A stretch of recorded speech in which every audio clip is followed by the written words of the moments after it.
Hi guys, Lindsay here with Storybrooke Family Farm.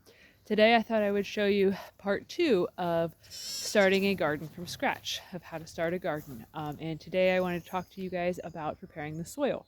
If you just watched the part 1, yes, I'm wearing the same clothes because I shot that about 10 minutes ago. So, trying to beat the rain because it's starting to sprinkle again. It's been raining for the past week. Anyways, I want to talk about preparing the soil. So once you've already planned your garden and you've already plotted it out, the next thing that you want to do is prepare the soil. How I do that when I'm starting a garden from scratch, and this is like my third garden of just tearing up grass and starting it. What I do is I take the lawnmower first and I mow over what is going to be tilled. I drop the mowing deck as low as I can possibly get it, so then that way the grass is as short as possible, so it's as easy as possible to till into the earth. My first year of gardening, I actually did not have a rototiller.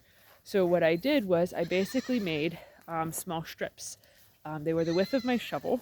So I just took the shovel, dug down to the earth, pulled the soil up. I separated the sod from the clump of dirt. I put the dirt, I broke it up smaller with my hand.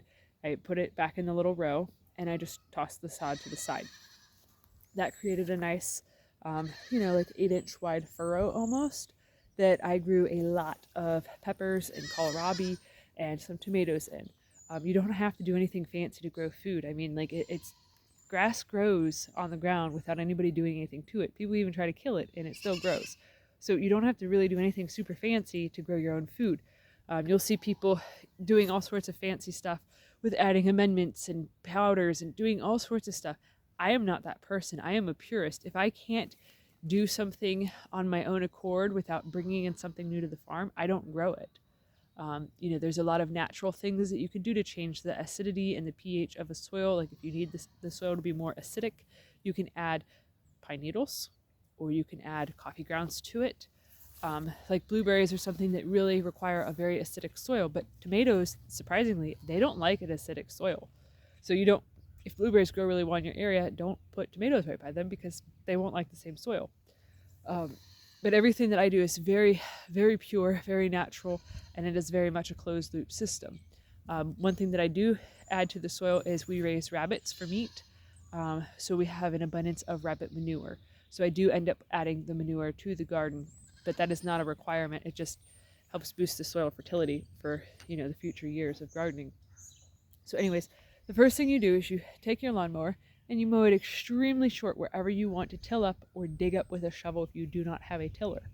Then you are going to want to do a basic, if we'll go with the tiller option. If you have a tiller, you'll cut the grass really short, and then you will go with a basic rough till job. That is what has been done over here in our garden. This garden, the property that we live at, was very much neglected. Somebody had owned it for like 3 years and basically used it as a dumping site. So there's trash all over the place. Nothing was well maintained. So we're basically just trying to play catch up and trying to fix things and bring things back. So the grass is very, very strong here. There's a lot of crabgrass and stuff, so it's very difficult to get rid of the grass. So we did a first till, which as you can see on camera, there is still quite a bit of sod in here, even though we did till it up. The amount of rain that we have had has basically helped it to survive being out in the open. So we will probably have to do a secondary till. Or what we can do is I can take a rake and come in and like all of these pieces, like see, it's very simple. It's just set on top. So I'll either take a rake or a hoe because I really don't want to till it again. That was a ton of work. I'll either take a rake or a hoe and I'll pull these pieces of sod with the root off the garden and I will just throw it aside. So that way it is out of the way, because those roots and everything, you don't have to replant them. They're open on bare dirt, so they're just going to go whoop and go right back down into the soil and basically be mad and angry that you tried to kill it the first time, so it's going to come back with a vengeance.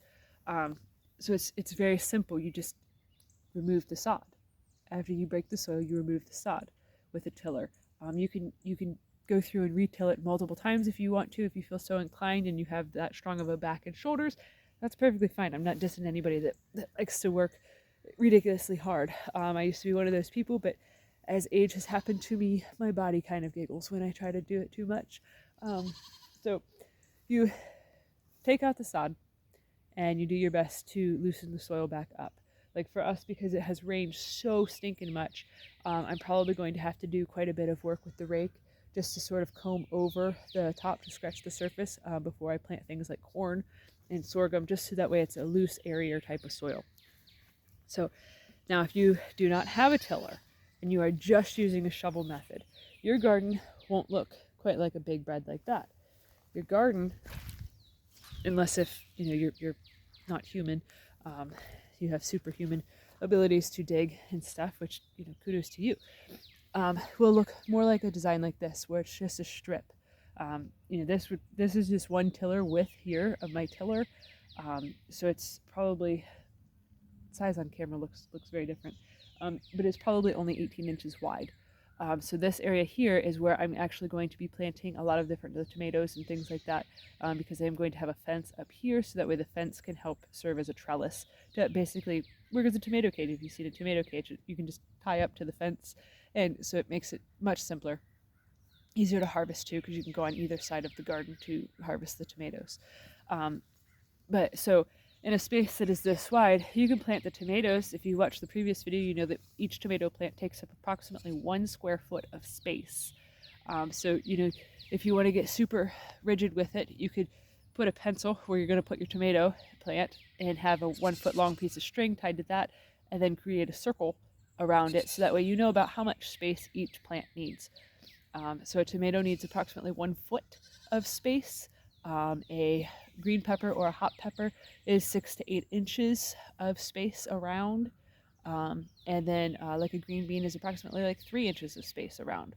So you can use the pencil trick. Some people are really rigid when a packet of seeds says something. They want to make sure that it's that particular way. So if you're one of those types of people, that's the easiest way to do it when spacing out plants.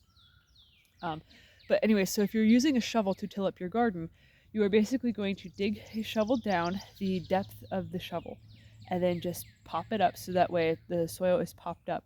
You'll be able to see about this deep into the soil. From the top is the grass and the grass roots. You are going to want to separate the grass roots and the grass from that other clump of dirt. From there, you will take that clump of dirt, use your hands to just basically massage it up so it crumbles back down into your little trough. That is all that is needed. Nothing fancy is needed to do this. Now, after your first year of gardening, you may find that, the tomatoes that you grew developed blossom end rot, it's really common with Romas and other elongated tomatoes, like paste tomatoes, like a San Marzano, which I recommend the San Marzanos over the Romas. That's just my personal preference. But it basically will make it so that way the bottom end of the tomato, the part furthest away from the stem, will turn black, and it won't ripen all the way, and it just looks kind of gross. It looks almost like it's got gangrene or something. If it was a body part, it would have gangrene. There's nothing wrong with that tomato. Just cut the black off. You can still use it. If you don't feel comfortable using it, you can compost it. Whatever, do your thing. But how you cure blossom end rot is with calcium. Blossom end rot does not have anything to do with the flower. It just simply means that the soil did not have enough calcium in it to provide the plant with everything that it needed to make it so that way the tomato was a fully formed, fully functional, happy, loving tomato. That's all that it means. It's not a disease. It's not anything. So what you can do is you can crush up eggshells. If you have your own chickens, great. If you don't, store-bought eggshells still have calcium in them. You just crush them up. After you use the egg, rinse the shell out. Otherwise, you have the gooey, gummy stuff in it. It's texturally really gross to try to break it up.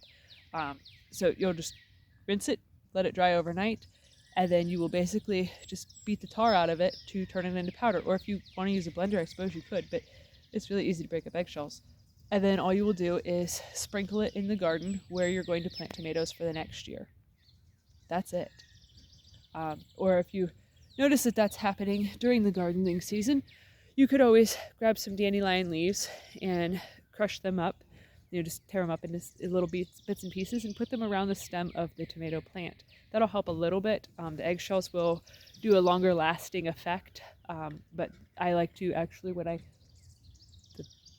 our goat over there is making a whole big bunch of ruckus because he's our breeding buck, and apparently in between his horns is itchy, so he's using his shelter as an itching post right now, and it's incredibly noisy to do that. But so what I a lot of times would do, I'll try to show you guys Wilbur. He's in that shelter there. That's Ferdinand. But Wilbur is in his shelter. Oh, now that he realizes he's on camera, he's like, I'm going to be really shy. I don't know how well he shows up on camera because he is black. Anyways, trying to stretch a pose for you guys. But anyways, so what I end up doing whenever I plant my tomatoes, even if I don't think that there's any sort of calcium deficiency in the soil, I just go ahead and I collect some dandelion leaves, and I basically put the leaves, like pretend here's the tomato plant. I put a leaf here, and a leaf here, basically to create a nice little skirt around the tomato plant stem. That's it. It ends up creating almost like a mulch effect, so that way it helps retain water after you first plant the tomato, and then it also will, as it breaks down, it'll end up adding a little bit of calcium in. I usually, if there's going to be a drought coming, I will end up, like later on in the season, not when it's first planted. When they're first planted, if there's a drought, you gotta go out and water it a bunch and stuff just to make sure it stays alive. But usually if there's a drought coming, I will go out and I will harvest some dandelion greens, and I will put them around the base of the tomato plant, so then that way it helps retain the moisture at the soil level. So it's very simple. Nature provides us with everything that we need in order to be successful. You just got to know where to look or who to ask. But so, yeah, if you are starting a garden with just a shovel, it is not hard. Another thing you can do if you don't like the texture of squeezing up the dirt and busting up the dirt is you can separate the sod. You can just take a shovel, go dig a couple inches down deep, like with the shovel kind of like this way instead of up and down. You can do it horizontally, sort of, just to scrape off the sod. That is the more labor-intensive way, in my opinion, to do it, but you can do it that way, and then you would just take the shovel and stab it down and do a gentle twisting motion to break up the soil deeper down. If you wanted to do that, more freedom to you. I don't mind the feeling of dirt, and I don't mind it being under my nails and my hands getting all dirty and stuff from it. It's actually very grounding and very therapeutic to me. So, but everybody's different. Everybody likes different things. Some people, don't want to get dirty even though they want to grow food because they know what's good for them. And that's perfectly fine. So that is it on preparing the soil. But if you do have manure that you want to add to it, if you have rabbit manure or goat manure, chicken manure has to be aged for usually like over winter. A rule of thumb is like at least 6 months because it's considered a hot manure and it'll actually burn your plants. It's too high in nitrogen and it's not good. It's great once it's been aged. It's fantastic once it's been aged. But so if you're going to add chicken manure to your garden, wait till fall to do that. So that way it has all winter to set on the garden. Or you can even till it in. That will actually help it a lot too. But if you're going to use something like rabbit manure or goat manure, you can just literally once you get some soil bare, just sprinkle it on. That's it and stuff. And you can repeat that process as much as you want to. As much poo as you got, you can just keep using it. And it'll just help create beautiful plants. And the nice thing about using a natural fertilizer like manure is it doesn't just disappear like Miracle-Gro does after the next year. The natural manures and fertilizers like composting and making compost tea, they actually change the soil. So then that way year after year, you're constantly improving your growing area and your soil. That's why it's good if you're going to put in a garden to always try to keep it in the same spot. So that way the soil is just constantly improving. But that is it on preparing the soil. So if you have any questions or comments, leave them down below in the comments section because I'd love to answer them and to help everybody out. This is definitely a year that if you've ever felt inspired to grow a garden, I really recommend doing it this year. Just with the rate of inflation and everything, I mean, seeds are still pretty cheap. I was at the dollar store not that long ago, and at the Dollar General, the packets of seeds are still 25 cents a piece. That's what they were years ago. So they might be a little bit smaller in size, I don't know, but 25 cents is still worth digging up even just a small strip of your yard just to get your hands dirty and just to try something new. It'll be a very therapeutic thing for you. And if you have children, it's great to teach them kind of the magic of watching an itty bitty little seed turn into something big and lustrous and delicious that you can eat for dinner. It's very fascinating to watch things grow too. But yeah, so leave a comment down below. If you have any questions, please reach out. I'd be happy to answer them as best as I can. And if I do not know the answer to them, I will try my best to point you to someone that does know, or to a book or a resource that does know the answer to your question. If you guys are enjoying my content, please give this video a thumbs up. If you know of anybody that could benefit from this content, please share it to your social media. And also, if you have not subscribed yet, please subscribe to help us grow. We would greatly appreciate it. All right, thanks for watching. Have a good one, guys.